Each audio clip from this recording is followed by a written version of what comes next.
దానికి మించిన బెదిరింపులు నిజంగా నాకు తెలంగాణ నాయకులు వైసీపీ గుండాలు ఇచ్చిన బెదిరింపుల కంటే కూడా, చంపేస్తామని బెదిరింపుల కంటే కూడా నాకు తెలంగాణ ఎప్పుడు ఇవ్వాల. అసలు ఈ గొడవ అంతా ఎందుకు స్టార్ట్ అయింది? ఈ గొడవ అంతా ఎక్కడ స్టార్ట్ అయింది?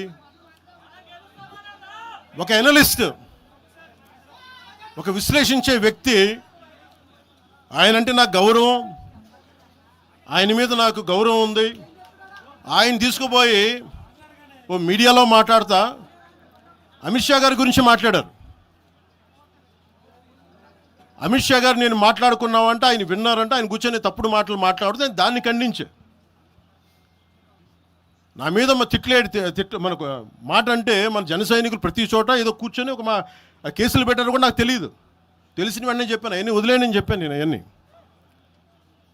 మళ్ళీ ప్రెస్ క్లబ్లో పోయి మీరు తిడుతూ ఉంటే, ప్రాంతీయ విద్వేషాలు రెచ్చగొడితే దాంట్లో కూర్చోబెట్టి ఎంతకాలం చేస్తారు? 12 సంవత్సరాలు తెలంగాణ వచ్చిన తర్వాత ఇంకా తెలంగాణలో ఉపాధి లేకపోయినా, ఏమి లేకపోయినా దానికి ఆంధ్రుడే కారణం, దానికి పవన్ కళ్యాణే కారణం. పరిశ్రమల్లో ఈ లెక్కల్లో ఇంక మీరు ఎన్ని చేసినా ప్రతిదానికి ఎక్కడో చోట తెలంగాణ ప్రజలు ఇది గ్రహించాలి. ఉద్యోగాలు రాకపోయినా, ఉపాధాలు రాకపోయినా ప్రతిదానికి ఆంధ్రోడు కారణం అంటే, ఆంధ్ర ప్రజలు నిజంగా ఎందుకు వస్తారు ఇక్కడికి? తెలుగు చిత్ర పరిశ్రమ ఎందుకు వచ్చింది? ఎక్కడో మద్రాసులో ఉన్న తెలుగు చిత్ర పరిశ్రమ ఇక్కడ రావడానికి కారణం తెలంగాణ ప్రత్యేక రాష్ట్రం కావాలని కోరుకున్న నాయకులు చెన్నారెడ్డి గారు తీసుకొచ్చారు ఇక్కడికి. ఆయన తీసుకొచ్చారు ఇక్కడికి. 50 సంవత్సరాలు కలిసి ఉన్న రాజధాని ఇక్కడ సడన్గా పోయి మీరు ఇక్కడ రాకూడదు అని కొంతమంది నాయకులు, తెలంగాణ ప్రజలు వేరు. నేను మొదటి రోజు నుంచి చెప్తా ఉన్నా, పాలకులు వేరు, ప్రజలు వేరు. తెలంగాణకి అన్యాయం చేసిన పాలకుల్ని, దాంట్లో పవన్ కళ్యాణ్ కూడా, వాడిని కూడా ఉరిదీసాను పర్లా. పాలకులు వేరు, ప్రజలు వేరు.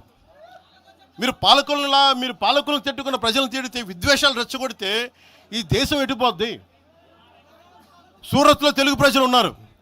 రేపొచ్చిన గుజరాతీ మనుషులందరూ గుజరాతీస్ అందరూ కూర్చొని తెలుగు వాళ్ళు ఇక్కడ ఉండకూడదంటే కుదురుద్ది అక్కడ?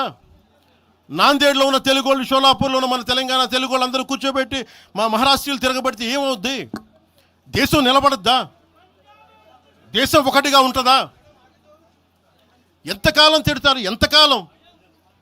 నేను అమిత్ షా గారిని అన్నారని చెప్పి నేను మాట్లాడగానే కూర్చోబెట్టి ఒక్కళ్ళు దానికి చిలవలు పలవలు చేసి, నాకు తెలంగాణ అంటే పడదు, నాకు వీళ్ళంటే పడదు, వాళ్ళంటే పడదు, ఇన్ని సంవత్సరాలు 12 years కూర్చోబెట్టడం. మేము ఒక చెరువుని కబ్జా చేసామంట. నాకేం పనిలేదా? నిజంగా మీరన్నట్టుగా కబ్జా చేస్తే ఇల్లు తగలబెట్టారా? నాది వచ్చి మీరు ఉంచుతారా నన్ను? ఒక్కొక్కళ్ళు కూర్చోబెట్టి 111 జీవోలు ఏమేం చేశారు అటు చూసిపోండి, అటు చూడండి.